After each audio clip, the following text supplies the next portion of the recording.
네, 이번 영상에서는요, 인도 문명과 중국 문명에 대해서 알아보도록 하겠습니다. 여러분들은 인도 문명과 중국 문명을 공부하면서 여기서 생겨난 사회 제도에 대해서 여러분들이 명확하게 암기를 하셔야 됩니다. 첫 번째로 인도 문명입니다. 기원전 2500년경에 성립된 걸로 추정하고 있어요. 그리고 거기 살고 있던 이 드라비다인이 중국 문명, 그 다음에 메소포타미아, 그 다음에 이집트 문명과 마찬가지로 큰 강 유역에 건설하는데요. 이 큰 강은 바로 인더스 강입니다. 그리고 인더스 강 유역의 드라비다인은 대목욕장, 목욕하는 곳, 그리고 도로, 그리고 우물, 그리고 하수도를 갖춘 계획도시를 만들었어요. 엄청나죠? 기원전 2500년경에 이런 걸 했다고 합니다. 그 계획도시 이름이 뭐냐면요. 모헨조다로 하라파입니다. 자, 이름이 좀 어려우니까 모헨조다로 하라파입니다. 아래에 보이는 이 유적지가 바로 그때 당시에 계획도시가 있었다는 증거인데요. 가로, 세로 열 맞춰서 구획이 잘 되어 있죠. 그런데 이 드라비다인이 건설한 이 계획도시, 이 인더스강 유역에 새로운 인들이 내려옵니다. 그들이 누구냐면 아리아인인데요. 아리아인은 인더스강 유역으로 대거 이주했어요. 근데 그들은 우수한 철기를 들고 있었다는 거죠. 그래서 철기를 가지고 그 지역의 원주민을 정복합니다. 이 철기는 다른 원주민들과 다른 부족들과 차별이 될 수 있는 이런 어떤 무기나 도구였어요. 그래서 농사와 전쟁에 크게 도움이 되죠. 결국에는 원주민을 지배하고요. 어디까지 진출하냐면 겐지스강까지 진출해요. 그럼 이거는 지도에서 한번 보여줄게요. 자, 보세요. 자, 여기가 인더스 강입니다. 그리고 하라파와 모헨조다로가 있고 드라비단이 여기 살고 있었죠. 그런데 중앙아시아에서 진출한 이 아리아인들이 인더스 강 유역을 장악하고 더 나아가서 오른쪽에 있는 겐지스 강까지 장악을 하게 된 것입니다. 그리고 원주민을 지배하기 위해서 원주민을 자기 아래에 둘 수 있는 사회 제도를 만들게 돼요. 그게 뭐냐면 카스트제라는 겁니다. 아마 들어본 친구도 있을 텐데 카스트제를 잠깐 보면요. 이게 바로 카스트제죠. 즉 사람들을 구분하는 겁니다.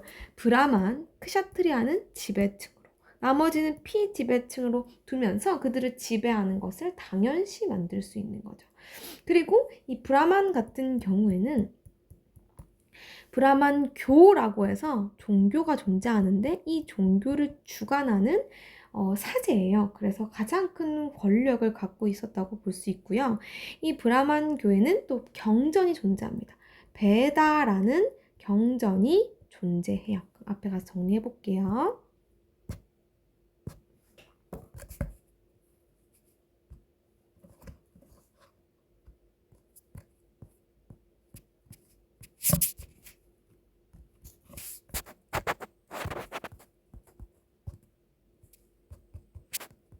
자, 좀만 기다려주세요. 왜 안 넘어갈까요? 또 말썽이야.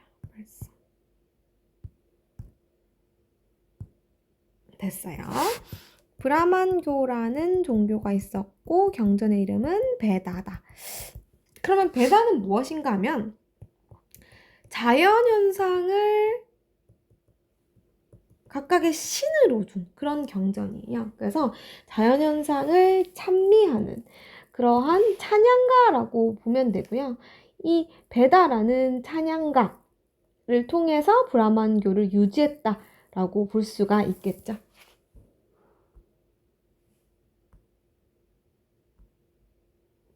자, 그러면 중국 문명 보겠습니다. 중국 문명도 마찬가지로 큰 강 유역에 성립하는데 이 큰 강은 황허강입니다. 그리고 그 유역에서 왕조가 등장합니다. 전설상의 왕조라고 불리는데요. 바로 하왕조입니다. 그런데 이 하왕조에 대한 기록이 사마천의 사기에 등장하고 있어요. 맘무, 왜 그래? 사마천은 이제 한나라 시대 사람인데요. 전국 시대부터 시작해서 후한 시대까지의 역사서를 기록한 책입니다. 그 당시 연구하는데 아주 큰 도움을 주고 있는 책이죠. 그리고 하왕조를 지나서 상왕조가 등장을 합니다. 이 상왕조는 기원전 1600년경 성립되어 있는 것으로 알려져 있고요. 상왕조는 다른 말로 은왕조라고 부르기도 해요.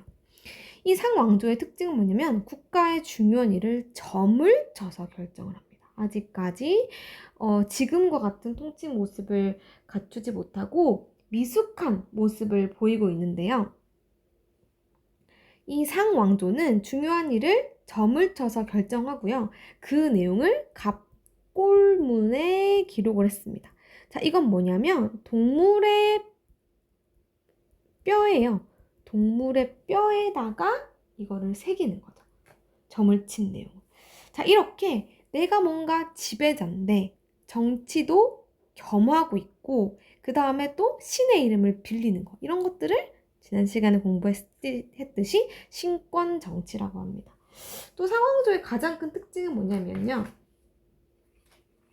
그들은 이렇게 이제 점을 치는 수준의 그들의 어떤 의식이 머물러 있어요. 사실 발달된 의식이라고 볼 수는 없죠. 그런데 이렇게 의식은 조금 떨어지나 청동 유물이 굉장히 뛰어납니다. 우수한 청동 기술을 가지고 있었어요. 이게 포인트라고 볼 수 있습니다. 그 지도를 보면요. 여기 황허강을 중심으로 해서 문명이 시작이 됐고요. 요게 노란 색깔 부분이 상, 그리고 이 상을 지나서 등장하는 나라가 있어요. 그 주황 색깔 부분이 주라는 나라가 있었던 세력 범위입니다. 어쨌든 노랑 색깔 지역을 보면은 은허라고 보입니까? 이 은허에서 은나라, 즉 상나라의 많은 청동 유물들이 발견되었다고 합니다. 이 지도는 나중에 돌아와서 한 번 더 보도록 할게요. 자, 그리고 주왕조, 이 주왕조는 바로 그 전에 있었던 상왕조죠. 은왕조. 은을 청동 기술이 굉장히 좋았던 은왕조, 상왕조를 무너뜨리고 성립했습니다. 그리고 창장강 유역까지 영토가 확장되었다라고 나와 있어요. 지도를 보시면 여기가 황허강이죠. 여기 밑에 있는 게 창장강이에요. 그러니까 원래는 요만큼의 영토에 불과했어요. 어느 때는? 상왕조 때는. 그런데 주왕조 때는 어때요? 요만큼으로 영토가 늘어난 거예요. 그래서 창장강으로 진출했다. 이렇게 표현을 하는 겁니다. 그리고 그 나라가 넓어졌기 때문에 통치 방식이 필요해요. 그걸 뭐라고 하냐면 굉장히 중요합니다, 여러분. 봉건제라고 해요. 봉건제. 자, 봉건제가 왜 중요하냐? 이 봉건제는 이 나라, 그러니까 이 중국의 나라의 틀이 되거든요. 그리고 나중에 이제 봉건제가 훌륭하다, 그렇지 않다라는 논쟁의 또 중요한 핵심이 되기 때문에 봉건제가 굉장히 중요합니다. 요거는 선생님이 피라미드를 보여주면 설명해 볼게요. 요거 뭐냐면 왕이 있어요. 자, 이 왕은 자기의 혈연 관계인 사람들한테 토지와 백성을 줍니다. 그러면서 네가 통치해라, 다스려라 라는 거예요. 그리고 그 대가로 이 통치권을 선사받은 제후, 이 제후들은 왕에게 가끔 곡물과 그 다음에 전쟁이 터졌을 때 군사적인 봉사를 바쳐야 돼요. 이 관계로 큰 나라를 유지하는 거죠. 그리고 핵심은 바로 혈연 관계예요. 아무한테나 주는 게 아니라 혈연으로, 피로 맺어진 관계에게만 토지와 백성을 주고 대신 이 제후들은 봉사와 공물을 바치는 겁니다. 우린 이것을 봉건제라고 해요. 그리고 마찬가지로 이 제후들은 또다시 아래에 있는 경대부사와 이러한 관계를 맺고 있는 것입니다.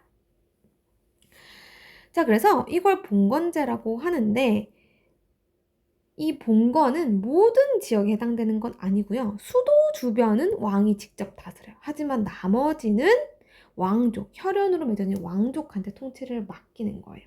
문제점이 있죠. 자, 내가 아들한테 이 지역의 통치를 맡겼어요. 나가 아들한테. 뭐죠? 왜 이렇죠? 나가 아들한테.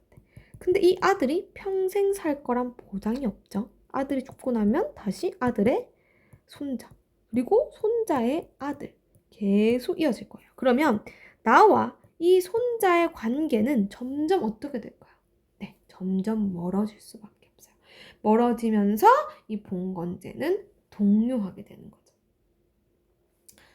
왕이 계속 살아있으리란 법도 없지만 결국 점점 직계가 아니라 점점 멀어져 가면서 이 봉건제가 동요할 수밖에 없고 이 동요한 봉건제는 이 주나라를 멸망시키는데 아주 큰 역할을 하게 됩니다.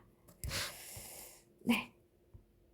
이렇게 해서 우리가 주나라의 봉건제까지 알아보았습니다. 자, 여러분들 이번 영상 여기까지로 마무리하도록 하겠습니다. 수고했습니다.